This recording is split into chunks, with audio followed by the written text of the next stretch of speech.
They revised their onboarding survey to not just ask that question, have you had a meeting with your manager, but to ask about specific behaviors. Was that initial conversation with your manager over text? Was it in person? Was it over the phone? Was it over Zoom?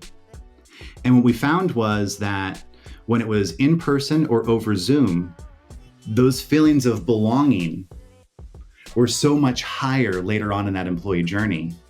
Hi everyone and welcome to a brand new episode of All About HR. My name is Nelly, I'm your host, and on today's episode I'm talking with Kevin Campbell. He is an employee experience scientist at Qualtrics, and we are going to talk about a topic I'm very excited about: employee journey analytics. What is it?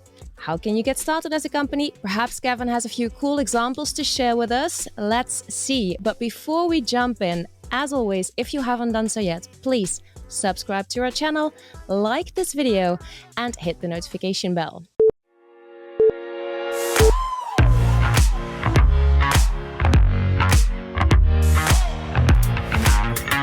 Welcome to another episode of All About HR. Okay, hi Kevin, welcome on the show. First of all, how are you? I'm doing great. Thanks for having me. Yeah, I'm very happy to have you. Before we jump into the conversation, would you like to tell us a little bit more about yourself and also about Qualtrics? Sure. So my background is as an organizational psychologist. So I study the science of people at work, and specifically positive organizational psychology. So I had the pleasure of studying under Mihai Csikszentmihalyi. He's the co-founder of positive psychology, and I did my master's degree studies with him. And prior to going into this world of employee experience, I was actually a headhunter and a recruiter. And I finally landed at Google working as a headhunter, recruiting the top software engineers from around the globe to work in the corporate office in Mountain View. And there I was working at the best place to work according to all the workplace lists at the time. But I still saw a high degree of variance in terms of how engaged people were in their role. And that's what made me even more interested in finding out what makes people truly happy at work. And the rest is history. I've worked at the Gallup organization, Deloitte, was a people scientist at CultureAmp, and now I'm doing similar work as an employee experience scientist with Qualtrics. So to summarize what that means, because I know that's not a very common job title, I study and I help organizations identify and close gaps in employee experience. Nice one. Very nice introduction as well, Kevin. Thank you for that. Okay, so as I said in my very short introduction, what I would love to talk to you about today is employee journey analytics. I saw you recently posted on that on your LinkedIn, and I thought, okay, that could make for a cool topic to discuss on the podcast. Now, I think some, of course, of the people in our audience, they will know what employee journey analytics is about. But at the same time, I think it is still a relatively new concept. Correct me if I'm wrong. So perhaps we can start with you telling us a little bit more about what it entails. Yeah, so it's about being able to predict outcomes at one point in an employee journey by studying the drivers in another point of the employee journey.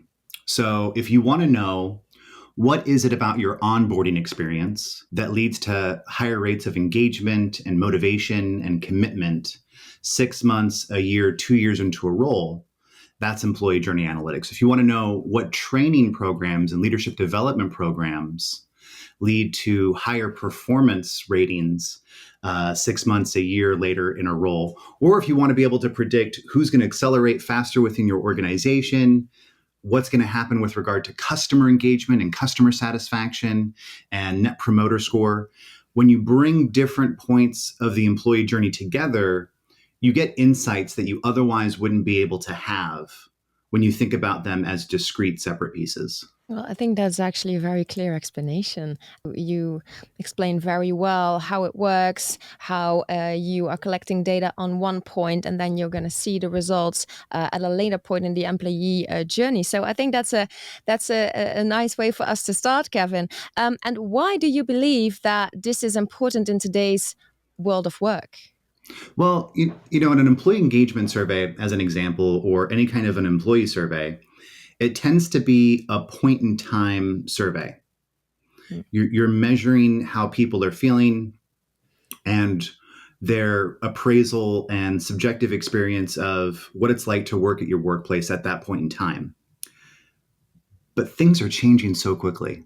Think about the way we work now, just compared to a year ago, compared to 2 years ago, and Yeah. all of the different things that happen throughout your day that can either engage you or disrupt you or disengage you or make you consider, is this really the right role for me? Is this really the right place for me? And if you're not giving yourself as an organization or as a leadership team the opportunity to see those changes over time, you're going to be making decisions based upon a slice of data from a point in time that might not necessarily be relevant.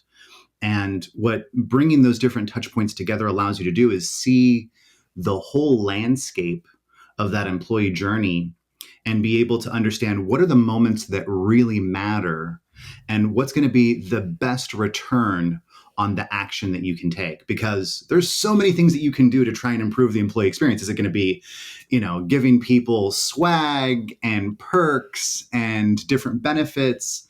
Or is it going to be some sort of an event or a training? The opportunities are endless, but not every single action that you can take is going to get you the best return on your investment. So this allows you to really have the gift of focus. I like that. The gift of focus. Beautifully put. And I think a little bit later on, I would like to come back to how companies can actually do that, how they can get started. But before we get there, Kevin, I wanted to ask you something else. And this is about the actual collection of the data. So how do you collect data on the different experiences within the employee lifecycle without drowning employees in surveys? I love that question. Nice. Yeah. So one thing I'll say is that, I was working with a really large organization that said, people don't like taking surveys. And I said, you're right. People don't like taking surveys, but they love having their feedback given and taken into account. And they love being heard. So a lot of times there's a fear against survey fatigue, and it's a valid fear, but most survey fatigue is actually a lack of relevance fatigue and a lack of action fatigue. People don't think that the time that they're taking to take the survey is relevant to what happens to be happening to them at that moment, and they don't think it's really going to do much of anything. But if you look at every business trip I've ever gone on, in the last several years, I've probably taken like 5 or 6 surveys along the way, but I never thought about it, right? Like I take a survey in the Uber ride to the airport, and then, or at the end of the Uber ride, and then I take another survey as I'm checking into the plane and going through customs. Yeah. And then I'm listening to an audiobook, and as the audiobook finishes, I give my feedback on the audiobook, and then I take a Lyft ride back to the hotel, and then I order DoorDash, and at the end of my DoorDash experience, I rate that experience. So a big part of it is embedding the feedback into the experience itself. So as you're onboarding, as you're using the employee intranet, and then also if you think about it, feedback and employee listening should really be more conversational. So if you and I are in a relationship and I'm the only one that's ever initiating conversation and I'm the one that's only asking questions, that's not a real conversation. So what listening posts do organizations have where people can have digital suggestion boxes of sorts where people can at any time submit questions or suggestions or ideas, frontline employees being able to see opportunities to improve the customer experience. So to answer your question more succinctly, I think it's about embedding the feedback into the flow of the experience and making it relevant to what's happening. And most importantly, actually doing something about the feedback that people give. Yeah, totally. And I love, by the way, how you make that comparison with, going to the airport and then being on the plane, reading a book on your e-reader, etc. It is almost, it's a seamless experience, as in like you don't really even realize that you're giving feedback. I was also thinking, actually, here in Europe, at least, what you see a lot is when you go on the airport, when you go to the restroom, they also ask you for feedback afterwards about how your experience was. But it is completely integrated in everything that you're doing. So it's not something that you, at least I personally, do not experience it as something like, oh God, I need to give my feedback again. So I love that example that you gave there, Kevin. And I think if we could create a similar experience in the workplace, that would be awesome. Absolutely. And then, imagine the power that comes from that, the insights that you have. How many horrible experiences are there at work that if somebody was just able to give their feedback, there'd be some sort of a mechanism to do something about it. I'm working with this woman who is an account manager at a large tech organization, and her company was acquired by another company, and the sales operations team was doing an integration of Salesforce.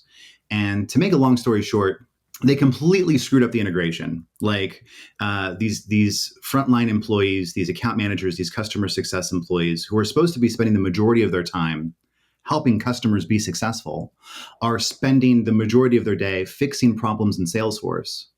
But because that experiential feedback is not making its way back to company leadership, the team that did that merger on Salesforce got a huge recognition right from the very top of the company, and a congratulations for how amazing of a job they did. Because from an operational perspective, they brought the databases together, check the box, that's done. But there's a whole other experiential, subjective component to what they did, where if you're not actually collecting that data from people, you're really blind to what's happening in your organization. Yeah, totally. You really only see one part of what's going on, which in this case gives you a not the entire picture. Now, coming back to the employee journey, Kevin, how do you determine which aspects within the employee journey are most crucial to, for instance, employee retention and performance? Great question. So let's start with retention. Yeah. On most surveys, on most employee listening programs, there's going to be a question, and there's a couple of different ways you can do it, that measures somebody's intent to stay. Some questions are, I rarely think about looking for a job at another company. Do you see yourself working at XYZ company 2 years from now? Or some at Qualtrics would like to directly ask people, do you intend to be here for 6 months, a year, 5 years? And then the best of all is the actual operational data, looking at whether or not somebody resigned. And essentially what you're doing, and I'm not going to bore you with the statistics of it, but you're doing a correlational analysis of that outcome, whether that be people actually resigning or someone giving their rating on one of those intent to stay questions. And you're looking at all the other questions that you ask, and you're saying which question has the strongest relationship with that outcome. So the idea being that if you can improve those other questions, those drivers, those things that are being asked about on those other questions, then you'll be able to improve whether or not people intend to stay or whether or not people remain with the company and don't turn over. And a lot of those questions go back to things like, my performance evaluation was fair, or my performance is evaluated fairly. Well, if that's the strongest driver from that survey, then maybe the other point in the employee journey that you want to measure is that performance cycle. Or let's say another thing that surfaces as a top driver is I have the learning that I need to do my job really well.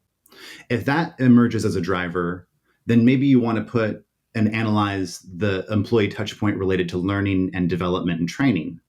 Or if there's something about systems and processes, well, then maybe you want to start to measure your IT experience to make sure that people are using the right tools and equipment and having good interactions with the IT help desk. But back to that idea of it being conversational, you want to think of it as a back and forth conversation where you do your baseline survey, you understand what that top signal is, and then you act on that top signal by actually following up and saying, okay, well, how do we dig even deeper into this part of the journey and be able to make those cross-journey analytics to be able to find out where that connection point is and what we can do to improve the experience. All right, thanks. Very, very clear. Okay, now before we move on to the next part, I have one last thing that I was wondering about. So, and again, correct me if I'm wrong, but I have the feeling that a lot of the time when we're talking about employee experience, it is often about knowledge workers, and it's about, okay, let's see if our knowledge workers are having a great experience, but there's a really big part of the workforce that are the deskless workers, or blue collar workers, and sometimes it feels like they are not necessarily always a part of this, because the payoff between employee experience and their productivity is less tangible. What are your thoughts on this? That's changing. That was true just a few years ago. Mm-mm. But I think with so many of the changes that are happening from the perspective of employee values, what Mm. people value in work, and if the pandemic has taught us anything, it's that who we used to think were essential weren't really the people that are essential. The people that are essential are the people that are really at the front line of everything, making the world work. And we all discovered just how important they are. And I think it's been a great reckoning for a lot of organizations. And when you think about the connection to real business outcomes, right? Like your experience at a retail organization or a grocer or a quick service restaurant, yeah, the software developers that are designing the app have an influence on that employee experience, no doubt Mm. about it. But the person delivering your food, the person making your food, the person that you're interacting with, that's that human to human connection that can't be replaced. And if you want to really delight customers, if you want to create a truly world class experience, that's mostly going to be done with and through people, and getting that engagement from people at the front line is absolutely critical. And a lot of organizations are waking up to that fact. And the ones that wake up to that fact the most are going to have a huge competitive advantage when it comes to winning business. Yeah, I believe that that's the case as well, and really great to hear that it's changing, which is, I think, a good thing. And it probably also was about time, to be honest. Okay, so let's move on a little bit and take a look at employee journey analytics in practice, so to speak. Now, I know that in your LinkedIn post, you talked about how companies can use employee journey analytics. And I believe that you mentioned 5 steps. So maybe it could be interesting for our listeners to briefly describe these 5 steps, and then maybe each step accompanied by an example. Yeah, that sounds great. So the first step is to actually think about what are all the projects that you have or you want to have that are the listening touch points that are happening across the employee experience. So many organizations already have an onboarding survey, or they might have post-training feedback, or you might have an exit survey, you might have your Mm. employee engagement survey. So the first thing is to just get a lay of the land, take an inventory of all the different projects and listening touch points that you have. Once you've done that, you really want to identify, and this is all step one, by the way. Mm-hmm, mm-hmm. Once you have that lay of the land, is you want to determine what's your North Star, or what are those key performance indicators that are important to you. Yeah. Obviously, employee retention is a big one these days. Yeah. Feelings of belonging and inclusion are also important ones. Engagement is a classic, but it's important to really key in on what are the outcomes that matter to you, because that is going to be the linchpin upon which every other thing is evaluated. So, what are those key outcomes? What are those key performance metrics? Align on what those are, and look into where you have data on that among the employee journey. And also related to that is, what are the key employee segments within that? Mm. Is it your knowledge workers, because they're so hard to replace because there's so few of them? Or are you discovering that it's actually people that are in more traditionally thought of as blue collar positions, where they're interacting directly with customers? What's going to be the key place in that employee journey? The next step is to really think about Hypotheses. And as a scientist, this is the part that is near and dear to my heart, because with all of this data, you can throw everything against the wall and see what sticks. You can run an analysis with every driver against every outcome, and eventually you'll find something. But whether that thing is real or interpretable or makes sense is going to be questionable. So it's important to actually say and speak with your stakeholders, speak with your employees, and say, okay, well, what do we think is happening here, right? If we say belonging and inclusion are important outcomes, what other parts of our journey do we suppose relate back to that feeling of belonging? Well, maybe it's something in the onboarding cycle. Maybe it's whether or not they meet their manager, whether or not they meet their team. Okay, well, let's test for that. So being really intentional about what are the hypotheses that you're going to build. And then the next step is to really stay focused on that hypothesis or those hypotheses and figure out what are the key drivers, what are the most impactful places where that happens, and keep it radically simple. Start with one key outcome, the two places or three places in the employee journey that you think impact that outcome. Stay focused on that outcome and say, okay, where can we have the biggest impact for what we're doing? And then the next piece is to communicate the findings. So get that information out to people. And right now at Qualtrics, we're actually doing a lot of work around how do you make sure that all of that great analysis that's done lives on in a dashboard somewhere so that people can go back and reference it later, rather than what tends to happen in organizations. There's some sort of project, there's a deck that gets presented, and then maybe some action will be taken as a result of that presentation. But oftentimes it kind of floats off into the ether. But having it live on so that people are constantly reminded about, hey, this is something that needs to be done. And then the last piece of that is to really start that journey all over again and to say, okay, what information did we gather and how do we want to do a deeper dive to revise the way that we're measuring this information? So I'll give an example is that you find that feelings of belonging on your engagement survey tend to be driven by something happening in the onboarding experience. So you discover that within the onboarding experience, the degree to which people agree with the statement that they had a conversation with their manager during their first week has a relationship with that feeling of belonging. But maybe you go back and do a deeper dive into that. And there was one organization, a retail organization, a grocer actually, that found that they revised their onboarding survey to not just ask that question, have you had a meeting with your manager, but to ask about specific behaviors. Was that initial conversation with your manager over text? Was it in person?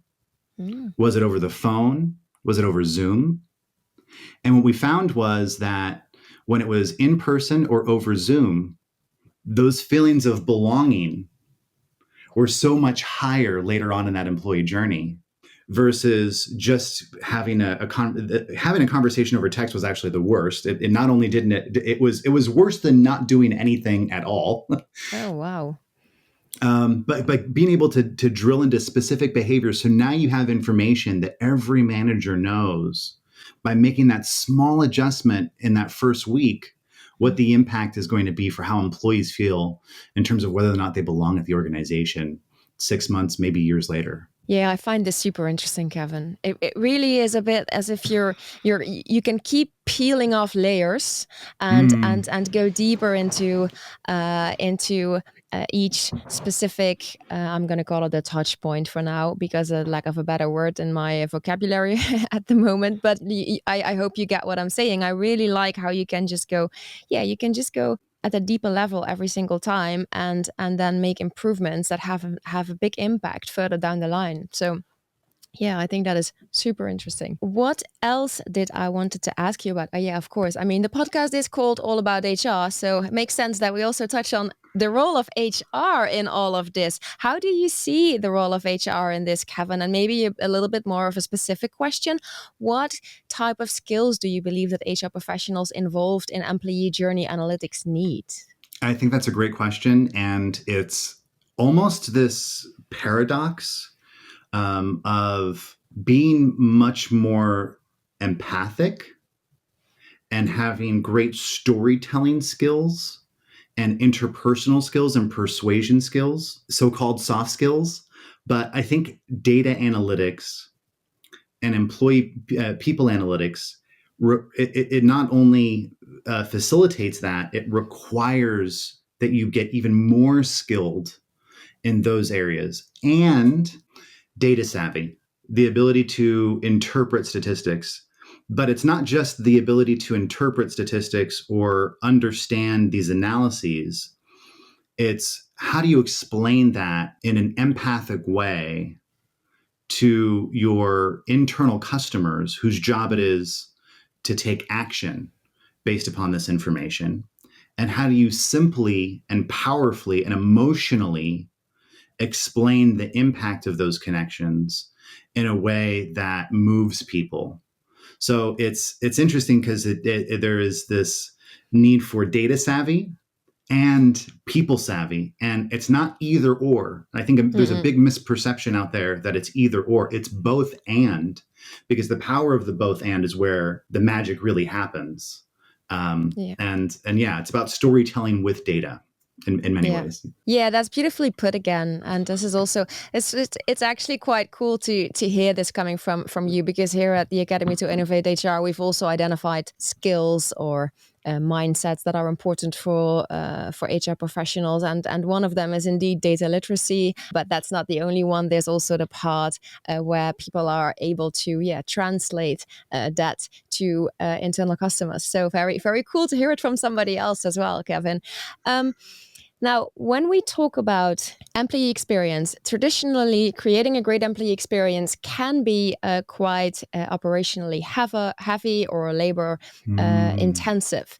Now, what is the role that automation plays in EX? Is there a role for automation in your opinion? And if so, have you seen some successful examples of it? Yes, I think there is a huge role for automation, especially when the point of the employee experience, the touch point that you're trying to improve, is operational in nature. So the onboarding experience, as an example, there's an emotional, subjective, human component to that, which is the conversations that you're having with people, the enablement that you're getting.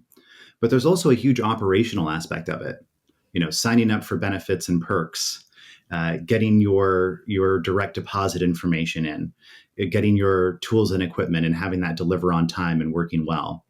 And with workflow automation partners like ServiceNow or integrations with different HRIS systems, you can make it so that when there's an immediate need, an operational need on the part of an employee, that automatically puts a ticket into IT or puts a ticket into the HR help desk to be able to make some of those more operational things happen auto-magically without necessarily having to get a human involved, or at least not having to get an HR BP or an HR strategist who would probably much rather be working on those strategic things than having to make a phone call or place an email to IT. So I think those partnerships with ServiceNow and others, ServiceNow is really famous for saying, if you have to send an email or you find yourself repeatedly sending an email to facilitate a process, that's when there's time for a workflow automation. And when you embed that into the employee journey analytics, you can make it so that those things just happen. And you can close that loop in a really quick way. Fantastic. I think that is probably that's good news, I think, for a lot of people who might be listening. And about those people who might be listening or watching, Kevin, let's say they are super enthusiastic about this topic of employee journey analytics, and they're thinking of, okay, we really want to get started with that. We really should get started with that within our organization. How can they get started? Do you have any advice on that? Yeah, start somewhere. So I think anything that you do will be important. So, if you don't have any employee listening at all, I always suggest starting with a baseline survey, an employee engagement survey. For your first one, it's counterintuitive, but it might actually be longer than what you might do on a more ongoing basis, because at this point you're trying to understand all the things that are important and you don't want to miss anything. So it's going to be a bit of a kitchen sink exercise where you're throwing in all your educated guesses into that survey. And then I think, you're going to inform the rest of your journey based on that, and really listen to what the top signals are, understand what the main thing driving the outcomes that you want are going to be, and then take action on that. And actually, now that we're talking about it, it's a great conversation, because it's a great conversation when the canned answer that you normally give, as you're starting to explain that, you're like, wait, there's another step in this that I think is important. Yeah. And I think that the first thing that you want to align on is, what do you want to know? What do you really want to know about your people that you don't already know? Or what are the things that you think you know, but getting some data around it will help either confirm what you think you know or dispel some myths? Mm-mm. Because there's a lot of myths hanging around organizations. One big myth is that people are leaving because of pay. Now, there might be truth to that. There might not. Pay might be a factor. Is it the most important factor? To what degree is it a factor? Right? So rather than making, one example is a hospital system that wants to pay all of its nursing staff double what it's currently paying them, which, as somebody who wants to improve people's lives at work, I'm like, yes, go for it. Yeah. And is that going to be enough? Right? If you've spent all that money encouraging people to stay, but they still leave, then you've spent a lot of time and resources implementing something that may not have gotten you where you want to go. So what are the questions that you really need to ask and answer, and really tie that back into your business outcomes? And I'm very business oriented with this, not because I think business is more important than employees or the employee experience, but if you want to sustain this over the long haul, if you want leaders and managers to be able to feel like the work that goes into these programs is relevant, then you have to tie it back to the things that matter to them and to their work. So I think I scratch my initial answer. I think the first thing that you do is really sit back, take a step back and say, what do we need to know? What do we want to know? What are our hypotheses here?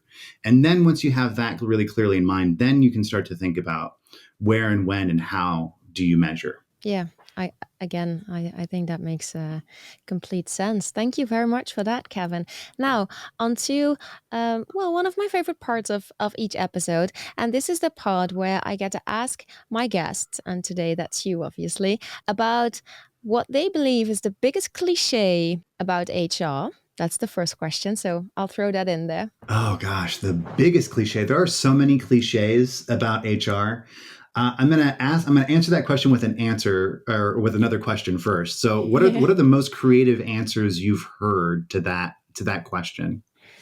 Ooh, I had some good ones to that, to be honest. So one that I hadn't heard before was that HR is not much more than a cost center. Ooh. And then, of course, the one that I heard a lot, which is a cliche in itself, maybe, is that HR people are in HR because they care about people. So that gives you an idea, perhaps. Yeah, I think the biggest cliche is that people in HR. This is a fun one, and I think people in HR are guilty of this, for lack of a better term.